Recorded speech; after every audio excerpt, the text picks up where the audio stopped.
Now, so far, Nintendo has sold over 152 million Nintendo Switches, including the original Switch, the OLED, as well as the Switch Lite. Now we have the Switch 2 to kind of throw into the mix. Will it be as successful as the previous generation? Well, today we're going to do a thorough comparison between the Switch 2, the OLED, and the Lite to determine the key differences, advantages that the new console presents, as well as some of the disadvantages that it has compared to the older generations. So if you're interested in seeing how these three compare against each other, let's get into it. Now, the first thing I want to talk about is the overall size differences between all three. The Switch 2 is about 22% larger overall than the Switch OLED, and it's about 40% larger than the Lite. It also weighs the most at 534 grams versus 420 grams on the OLED, and about 277 grams for the Lite. Now, interestingly, all three of them have the exact same thickness, roughly around 14 millimeters. Now, with its all-black design, the Switch 2 definitely is a little bit more intimidating. It feels like a more serious console, almost like a Steam Deck clone, and less so of a Nintendo console, but it certainly is trying to emulate a more serious gaming aesthetic. But I do actually prefer the colors and the different color variation of the Switch OLED, and indeed of what the Lite comes with. My theory is they're probably going to have different color options for the Switch 2, probably in the near future.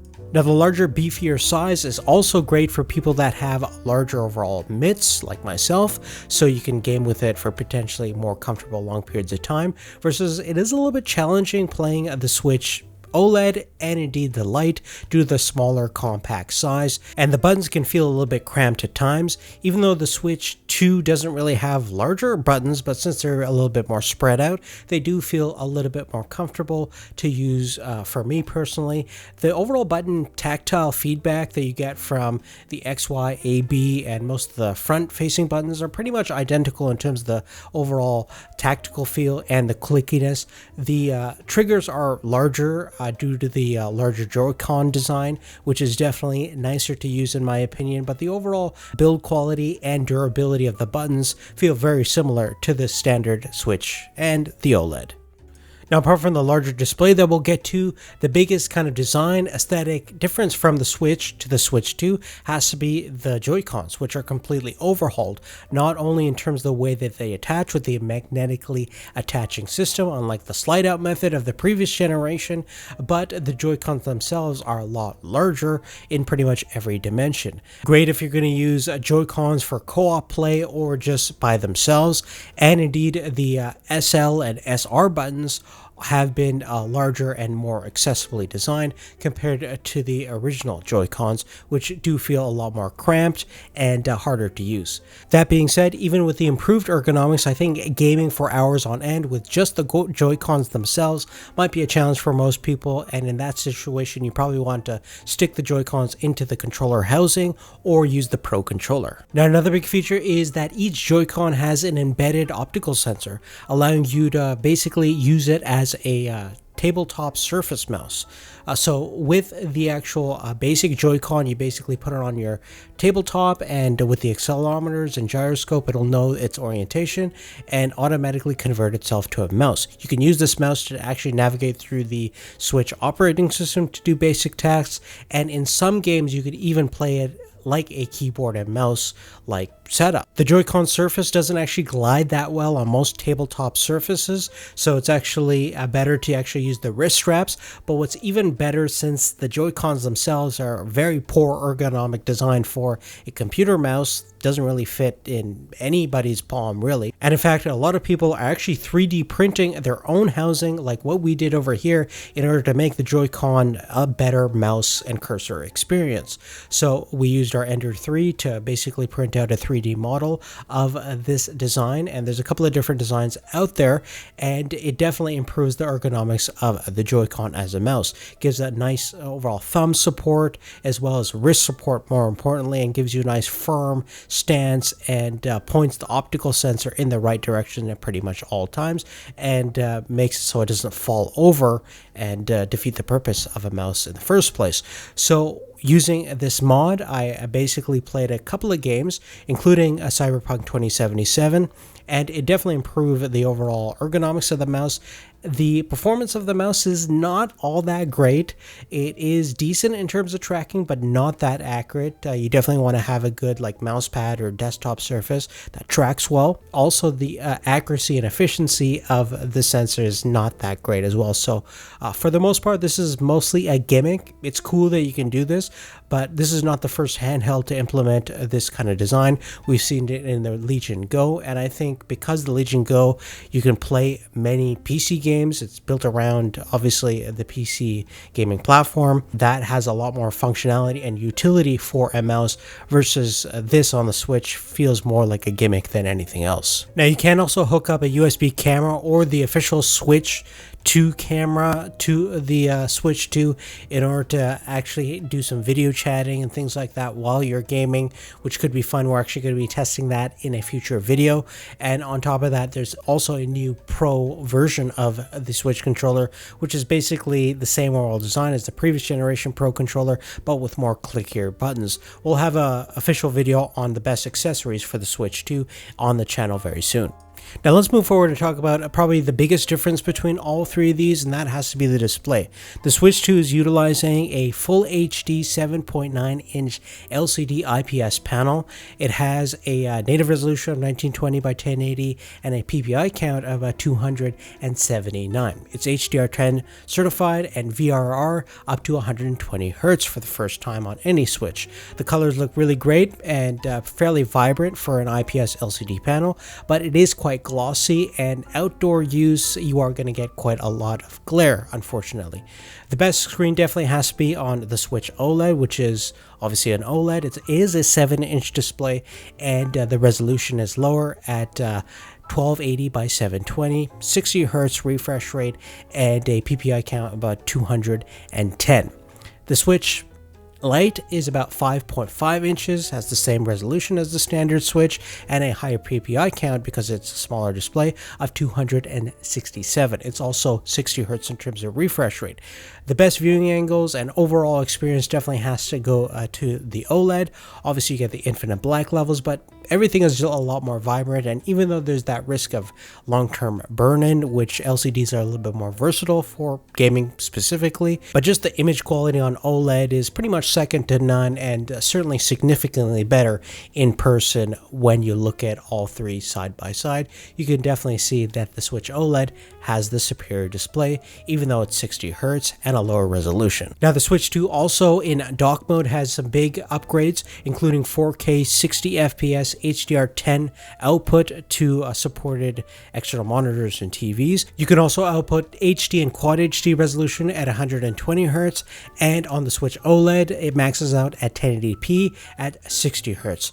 Unfortunately, on the Switch Lite, you cannot output to an external display. The USB port does not go into a HDMI adapter unless you do some tricky jailbreaking, but out of the box, it is a handheld experience only for the Switch Lite. Now, the built-in speakers on all three of these don't actually sound all that great. The Switch 2 does sound a little bit more present and certainly louder than the Switch OLED, and has a little bit more of a bass response, but you probably want to game with some sort of Bluetooth headphones or use the headphone jack for long term. However, I did find that the integrated microphone on the Switch 2 is definitely better, certainly in terms of noise cancellation and overall noise pickup. You can be across the room and have a conversation with somebody with your Switch 2 and they can hear you fairly clearly, which is pretty impressive. Now, in terms of ports and connectivity options, the Switch 2 does include a second USB Type-C connection both at the top and bottom, which is great if you want to charge or transfer data back and forth. On top of having the 3.5mm headphone jack, SD card slot, which is SD Express cards only, unfortunately, so you can't use your standard SD cards on the Switch 2, and you have your Switch game slot like the other two consoles. Now, both the Switch 2 and the Switch OLED have a built-in kickstand, but you'll see that the Switch 2 utilizes a thinner U-shaped design, which does feel a little bit more flimsier. Even though they have similar hinge points, I just feel that long-term durability might be more of a concern on the Switch 2 compared to the Switch OLED and the original Switch. Now, obviously, the big difference also comes inside the Switch 2, which utilizes a Tegra T239 octa-core chip, which is clocked at a higher frequency in both an undocked and docked mode compared to the Tegra X1 chip found on the Switch and Switch Lite, which utilized an ARM quad-core processor compared to the octa-core on the newer chip. We also have a lot more system memory on the new Tegra processor, 12 gigabytes of DDR5 compared to 4 gigabytes of DDR4 on the Tegra X1, and indeed the RAM runs much faster both in docked and undocked mode. On top of that, you also have much more long-term storage on the Switch 2 at 256 gigabytes versus 64 gigabytes on the Switch OLED and 32 gigabytes on the Switch Lite. All three of these have microSD expansion card slots, but on the Switch 2, you have to use SD Express cards, which are typically more expensive than the standard SD card, which is a drawback. Furthermore, the GPU is certainly a lot more capable on the new Switch 2. It's about 7 times the throughput of the original X1 Tegra GPU, and certainly when you're playing the Switch 2 specific games, you can definitely tell that this is a newer, more powerful GPU. Everything just looks a lot sharper when you're playing something like Mario Kart World. You don't get the pixelation found on the previous generation console, and certainly the frame rate is a lot smoother, and the 120 Hz really helps with that. We also tested out Cyberpunk 2077 Ultimate Edition, and in performance mode, the game runs very smoothly and very playable.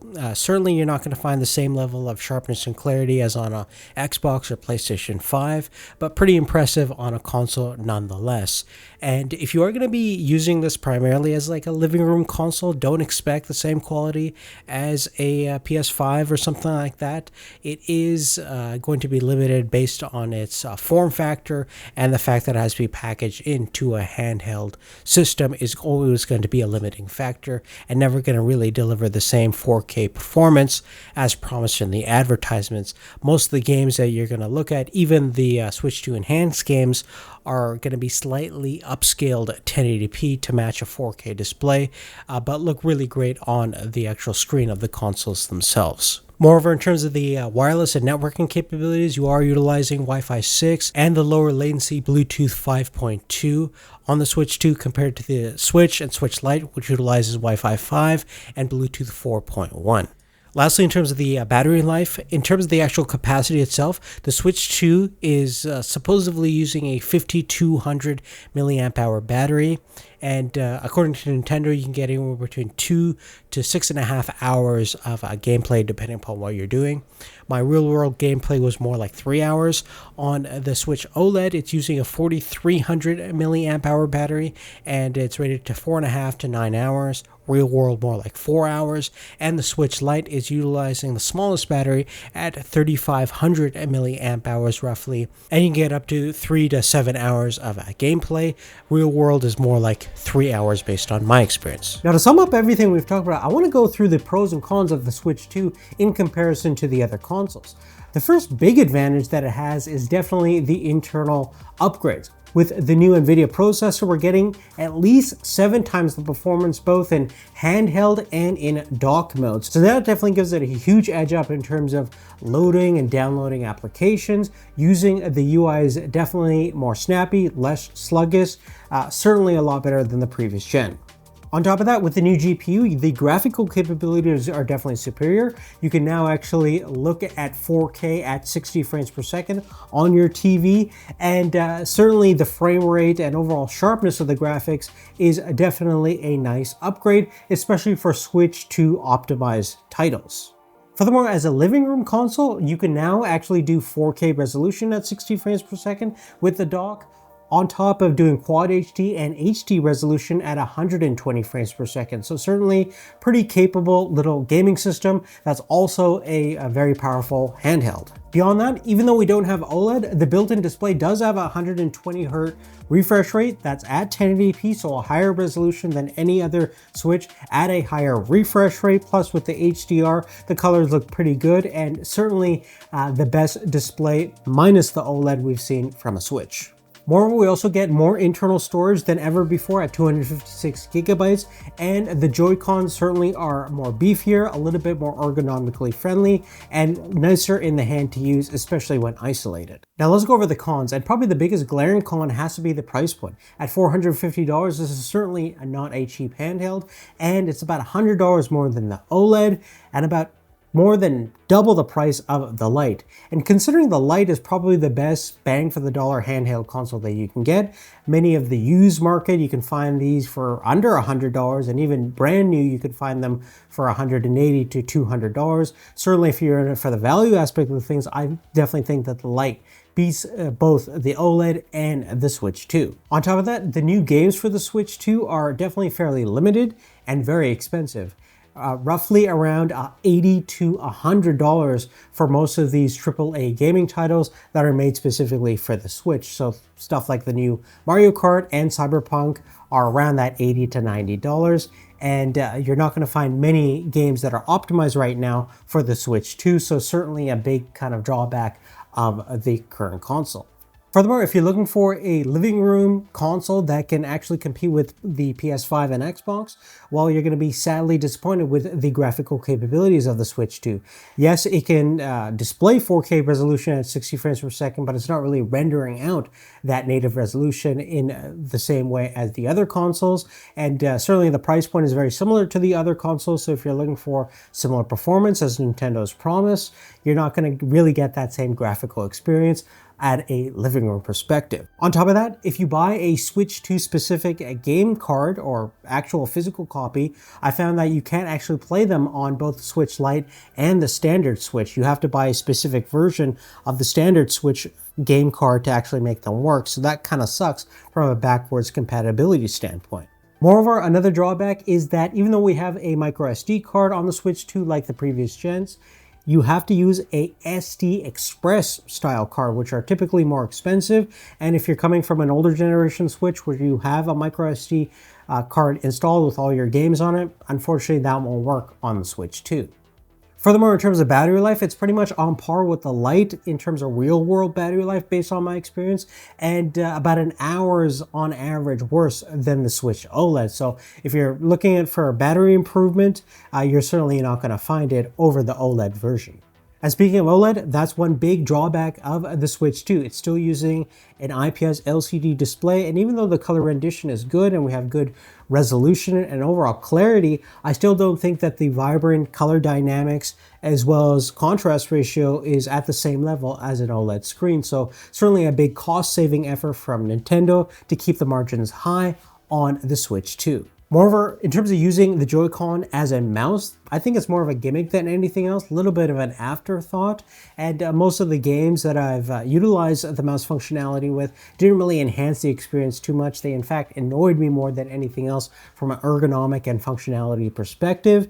And certainly, as we mentioned earlier, this is not the first handheld to do so. I think the implementation on the Legion Go is a lot better, and we're very limited from a software perspective to really utilize a pointer-click interface on the Switch OS. And on top of that, I don't know if Nintendo Switch developers will actually utilize the mouse capabilities seriously later down the road. Now, besides that, guys, that's really it. I definitely have to know what you guys think is the best console out of the three over here. For me, from a value perspective, I still think the Switch Lite is the best bang for the buck, especially if you just want to play your basic Nintendo games. And there's a lot of actual development going on, especially if you jailbreak it, which is in a gray zone, but certainly a lot of capabilities than when it initially launched. So definitely very, very promising lineup. In terms of just a great experience from a handheld perspective, I think the OLED is great. Awesome display. You really don't need the 1080p for most of the games that you're playing, and you kind of have the best of both worlds. It's a little bit faster in terms of the operating system and overall operation, and you get the better battery life and the multifunctionality with the Joy-Cons. But if you want the latest and greatest Switch, obviously the Switch 2 has its place, and it's only going to get better over time, I would imagine.